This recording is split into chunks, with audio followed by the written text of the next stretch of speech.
Hello, ഈ spoken English പഠിക്കുന്ന തുടക്കക്കാരായാലും കുറച്ച് സീനിയർ ആയിട്ടുള്ള ആൾക്കാരാണെങ്കിലും ഒരു അത്യാവശ്യ കാര്യം നിങ്ങളോട് പറയാനുണ്ട്. വളരെ ഇമ്പോർട്ടൻ്റ് ആയിട്ടുള്ള ഒരു പോയിന്റ് പറയാനാണ്. അതായത് റഷ്യക്കാരനായിട്ടുള്ള ഒരു സന്യാസിയുണ്ട്, ഫിലോസഫറാണ്, ജോർജ് ഗുർജിഫ് എന്നാണ് പേര്. അദ്ദേഹം പറഞ്ഞിട്ടുള്ള ഒരു വലിയ പോയിന്റ് സ്പോക്കൺ ഇംഗ്ലീഷിന്റെ കാര്യത്തിൽ ബാധകമായിട്ടുള്ളത് കൊണ്ടാണ് ഞാൻ പറയുന്നത്. അദ്ദേഹം പറയുന്നത് നോളജ് വളരെ കുറച്ച് മതി, പ്രാക്ടീസ് ആണ് കൂടുതൽ വേണ്ടതെന്നാണ് അദ്ദേഹം പറയുന്നത്. സ്പോക്കൺ ഇംഗ്ലീഷിന്റെ കാര്യത്തിൽ നോളജ് വളരെ കുറച്ച് മതി, പ്രാക്ടീസ് ആണ് കൂടുതൽ വേണ്ടത്. ഇനി ജോർജ് ഗുർജിഫ് ആരാണെന്ന് പറയാം. അദ്ദേഹം റഷ്യൻ ഫിലോസഫറാണ്. അദ്ദേഹത്തിന്റെ ഒരു ആരാധകൻ നമ്മുടെ എറണാകുളത്ത് സത്യരാജ് ജയരാജ് എന്ന് പറഞ്ഞ എൻ്റെ ഒരു സുഹൃത്തുണ്ട്. ഇന്നലെ ജയരാജ് ചേട്ടനെ കണ്ടപ്പോൾ ചായ കുടിക്കാൻ കയറിയപ്പോൾ ജയരാജ് ചേട്ടൻ പറഞ്ഞ വലിയൊരു പോയിന്റ് എനിക്ക് സ്ട്രൈക്കിംഗ് ആയിട്ട് തോന്നി. അത് നിങ്ങളുമായിട്ടൊന്ന് ഷെയർ ചെയ്യണമെന്ന് കരുതി. ഒന്നുകൂടെ പറയാം. നോളജ് വളരെ കുറച്ച് മതി, പ്രാക്ടീസ് കൂടുതൽ വേണം എന്ന് പറഞ്ഞിട്ട് ഒരു ഉദാഹരണം നമ്മുടെ ജയരാജ് ചേട്ടൻ പറഞ്ഞത് മഹാഭാരതം അത്ര വലിയ ഒരു സംഭവമാണ്. പക്ഷേ ഭഗവത്ഗീത മഹാഭാരതത്തിന്റെ മുമ്പിൽ വളരെ ചെറുതാണ്. പക്ഷേ ഭഗവത്ഗീത മതി നമുക്ക് നിത്യജീവിതത്തിലെ എല്ലാ കാര്യങ്ങളും നേരിടാനായിട്ട്. അതുകൊണ്ട് മഹാഭാരതം മുഴുവനും പഠിക്കുന്നതിനേക്കാളും നല്ലത് ഭഗവത്ഗീത പഠിക്കുന്നതാണെന്ന് ജയരാജ് ചേട്ടൻ പറഞ്ഞു. ഏതായാലും ഞാനിത് രണ്ടും പഠിച്ചിട്ടില്ല, അതൊരു ഉപമയായിട്ട് അദ്ദേഹം പറഞ്ഞതാണ്. ഇനി മറ്റൊരു കാര്യം എനിക്ക് പറയാനുള്ളത്, നമ്മുടെ ബാലസുബ്രഹ്മണ്യം എന്ന് പറഞ്ഞിട്ട് തമിഴ്നാട്ടിലെ ഏറ്റവും വലിയ പാട്ടുകാരൻ, നമ്മുടെ യേശുദാസിനെ പോലെ തമിഴ്നാട്ടിലെ പ്രശസ്തനായ, തമിഴിലും മറ്റെല്ലാ ഇന്ത്യൻ ഭാഷകളിലും പാട്ട് പാടിയിട്ടുള്ള ബാലസുബ്രഹ്മണ്യം, അദ്ദേഹത്തിന് നോളജ് കുറവായിരുന്നു. അദ്ദേഹം പഠിക്കാൻ പോയിട്ടില്ല, സംഗീതം പഠിച്ചിട്ടില്ല എന്നാണ് പറയുന്നത്. പക്ഷേ അത്രയും ഫേമസ് ആയിട്ടുള്ള ഏറ്റവും നല്ല നല്ല പാട്ടുകൾ പാടിയ ഒരു പാട്ടുകാരനായിട്ട് അദ്ദേഹം ജീവിക്കുകയും കൊറോണ സമയത്ത് മരിക്കുകയും ചെയ്തിട്ടുണ്ട്. അതാണ്, പഠിച്ചില്ലെങ്കിലും പ്രാക്ടീസ്, അതായത് നോളജ് കുറവ് മതി, പ്രാക്ടീസ് കൂടുതൽ മതി എന്ന് പറയുന്നത് ബാലസുബ്രഹ്മണ്യത്തിന്റെ കാര്യത്തിൽ. ഇനി നോളജ് കൂടുതലുള്ള ആളാണെങ്കിലും യേശുദാസും പ്രാക്ടീസ് ഇല്ലെങ്കിൽ അദ്ദേഹം ബിഗ് സീറോ ആവും. അതുകൊണ്ട് അദ്ദേഹം എല്ലാ ദിവസവും പ്രാക്ടീസ് ചെയ്യാറുണ്ട്, മണിക്കൂർ കണക്കിന് പ്രാക്ടീസ് ചെയ്യാറുണ്ടെന്നാണ് കേട്ടത്. അപ്പോൾ പ്രാക്ടീസിന്റെ ഇമ്പോർട്ടൻസ് പറയാനാണ് ഇത് പറഞ്ഞിട്ടുള്ളത്. ഇനി മഹാഭാരതത്തിന്റെ കാര്യവും പറഞ്ഞു, ബാലസുബ്രഹ്മണ്യത്തിന്റെ കാര്യവും പറഞ്ഞു. ഇനി നമുക്ക് സ്പോക്കൺ ഇംഗ്ലീഷ് പഠിക്കുന്ന ആൾക്കാരുടെ കാര്യത്തിലേക്ക് വരാം. പലരും പോയിട്ട് സ്പോക്കൺ ഇംഗ്ലീഷ് ഇൻസ്റ്റിറ്റ്യൂട്ടിൽ ചേർന്നിട്ട് ഗ്രാമറും വൊക്കാബുലറിയും ഒരുപാട് കാര്യങ്ങൾ പഠിച്ചിട്ട് പോരും. പക്ഷെ അവർ പ്രാക്ടീസ് ചെയ്യുന്നില്ല. പ്രാക്ടീസ് ചെയ്തില്ലെങ്കിൽ ഈ പഠിച്ച കാര്യങ്ങളെല്ലാം വെറുതെ ആവും. പിന്നെ കോളേജിൽ പോയിട്ട് BA ഇംഗ്ലീഷും MA ഇംഗ്ലീഷും പഠിച്ചിട്ട് നോളജ് വർദ്ധിപ്പിച്ച് വെറുതെ വീട്ടിലിരിക്കുന്ന കുറെ ആൾക്കാരുണ്ട്.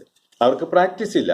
അങ്ങനത്തെ കുറെ ആൾക്കാർ, ഇംഗ്ലീഷ് സംസാരിക്കാനും എഴുതാനും പ്രോപ്പറായിട്ട് പറ്റാത്ത കുറെ ആൾക്കാരെ ഞാൻ കണ്ടിട്ടുണ്ട്. അതുകൊണ്ട് നോളജ് അധികം വേണ്ട, പ്രാക്ടീസ് കൂടുതൽ മതി എന്ന് ജോർജ് ഗുർജിഫ് എന്ന ഫിലോസഫർ പറഞ്ഞ കാര്യമാണ് ഞാൻ നിങ്ങളോട് പറയുന്നത്. പിന്നെ ഇപ്പോൾ എല്ലാവരും നോളജ്, നമ്മൾ സ്പോക്കൺ ഇംഗ്ലീഷിന്റെ കാര്യമാണ് പറയുന്നത്. സ്പോക്കൺ ഇംഗ്ലീഷിന്റെ കാര്യത്തിൽ നോളജ് വർദ്ധിപ്പിക്കാനായിട്ട് ആൾക്കാർ ചെയ്യുന്ന കുറെ കാര്യങ്ങൾ എന്തൊക്കെയാണെന്ന് വെച്ചാൽ, ഇംഗ്ലീഷ് പേപ്പർ വായിക്കാൻ പറയും, മണിക്കൂർ കണക്കിന് ഇംഗ്ലീഷ് പേപ്പർ വായിക്കും. പിന്നെ ഇംഗ്ലീഷ് സിനിമ കാണാൻ പറയും, സിനിമ കാണും, അതും സബ് ടൈറ്റിലുള്ളത്. പിന്നെ ഇപ്പോൾ ഈ അടുത്ത കാലത്ത് സിനിമയെക്കാളും കൂടുതൽ ഇമ്പോർട്ടൻ്റ് ആയിട്ട് വെബ് സീരീസ് ഉണ്ട് ഇംഗ്ലീഷിൽ. മണിക്കൂർ കണക്കിന് വെബ് സീരീസ് കാണുന്ന ആൾക്കാരുണ്ട്. ഏതോ ഒരാൾ പറഞ്ഞു ഇംഗ്ലീഷിലെ ക്രിക്കറ്റ് കമന്ററി കേട്ടാ ഇംഗ്ലീഷ് പഠിക്കാന്ന് പറഞ്ഞു. എത്ര മണിക്കൂറാണ് ക്രിക്കറ്റ് കമന്ററിയും കേട്ടുകൊണ്ട് അദ്ദേഹം ഇരുന്നിട്ടുള്ളതെന്ന് എനിക്കറിയില്ല. അതുകൂടാതെ ചില ആൾക്കാർ സ്പോക്കൺ ഇംഗ്ലീഷ് ഇൻസ്റ്റിറ്റ്യൂട്ടിൽ പോയിട്ട് ഗ്രാമർ പഠിക്കുന്നുണ്ട്. അതുകൂടാതെ ടെക്സ്റ്റ് ബുക്ക് വാങ്ങിയിട്ടും പിന്നെ ഈ ഇന്റർനെറ്റിൽ കയറിയിട്ടും ഗ്രാമർ മാത്രം പഠിച്ചുകൊണ്ടിരിക്കുന്ന ആൾക്കാരുണ്ട്. എന്ന് വേണ്ട, അറിവ് സമ്പാദിച്ച് കൂട്ടിക്കൊണ്ടിരിക്കുന്നു, അവർ പ്രാക്ടീസ് ഇല്ല. ഇനി അത് നേരെ റിവേഴ്സ് ആയിട്ട് നിങ്ങളൊരു കാര്യം ചെയ്തു നോക്ക്. ഈ അറിവ് സമ്പാദിക്കാൻ വേണ്ടി നിങ്ങൾ എടുക്കുന്ന സമയം ഒരു 100% നിന്ന് ഒരു 5-10% കുറക്കുക. എന്നിട്ട് 90% നിങ്ങൾ പ്രാക്ടീസ് ചെയ്യാൻ വേണ്ടിയിട്ട് എടുത്തു നോക്കുക. നിങ്ങളുടെ ഇംഗ്ലീഷ് ഷൂട്ട് ചെയ്യും, മുകളിലേക്ക് ഷൂട്ട് ചെയ്തു പോകും. പെട്ടെന്ന് അങ്ങനെ ഷൂട്ട് ചെയ്ത് വരുന്നത് നിങ്ങൾക്ക് കാണാം. അതുകൊണ്ടാണ് ഞാൻ കുറെ വാട്സാപ്പ് ഗ്രൂപ്പ് ഉണ്ടാക്കിയിട്ട് നിങ്ങൾക്ക് വേണമെങ്കിൽ അവിടെ വന്ന് പ്രാക്ടീസ് ചെയ്യാം. ധാരാളം ആളുകളെ നിങ്ങൾക്ക് അവിടെ കിട്ടും. ഓൾ ഇന്ത്യ ബേസിൽ എല്ലാ സ്റ്റേറ്റിൽ നിന്നും ആൾക്കാർ നിങ്ങൾക്ക് അവിടെ കിട്ടും. നിങ്ങൾ വാട്സാപ്പ് ഗ്രൂപ്പിൽ ജോയിൻ ചെയ്താൽ മാത്രം മതി. അവരുമായിട്ട് സംസാരിക്കാം, 24 മണിക്കൂർ സംസാരിക്കാം.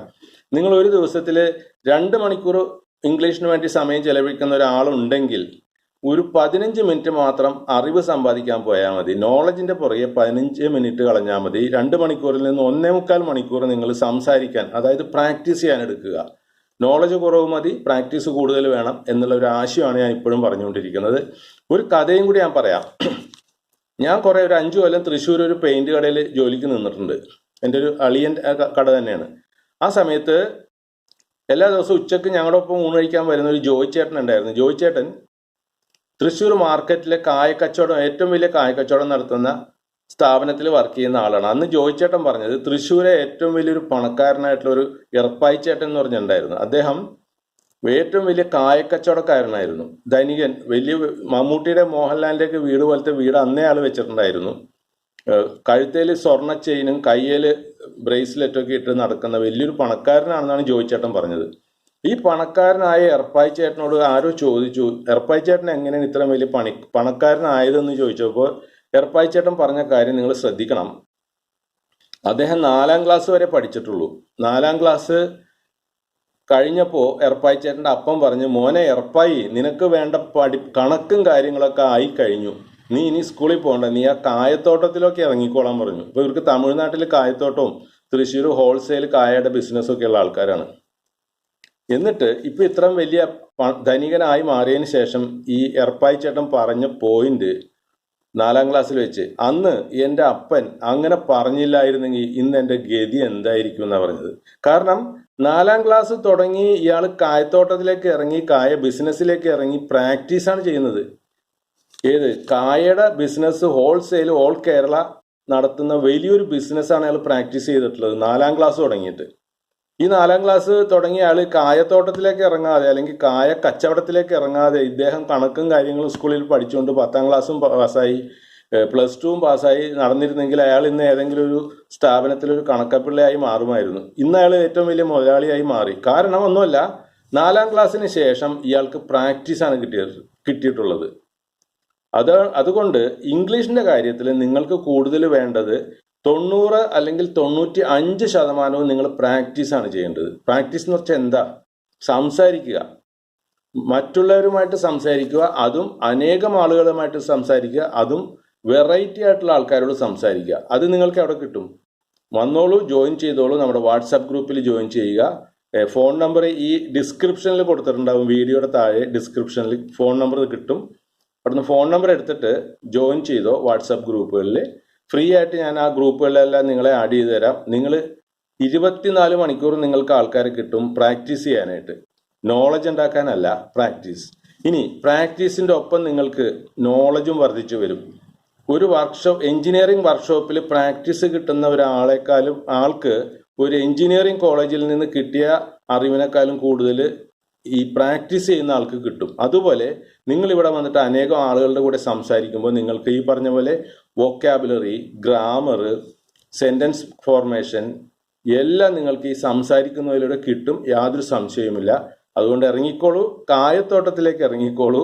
4ാം ക്ലാസ് വെച്ച് പഠിപ്പ് നിർത്തുക, ഇംഗ്ലീഷ് സംസാരിക്കുക, വരിക, ജോയിൻ ചെയ്യുക. Okay, by.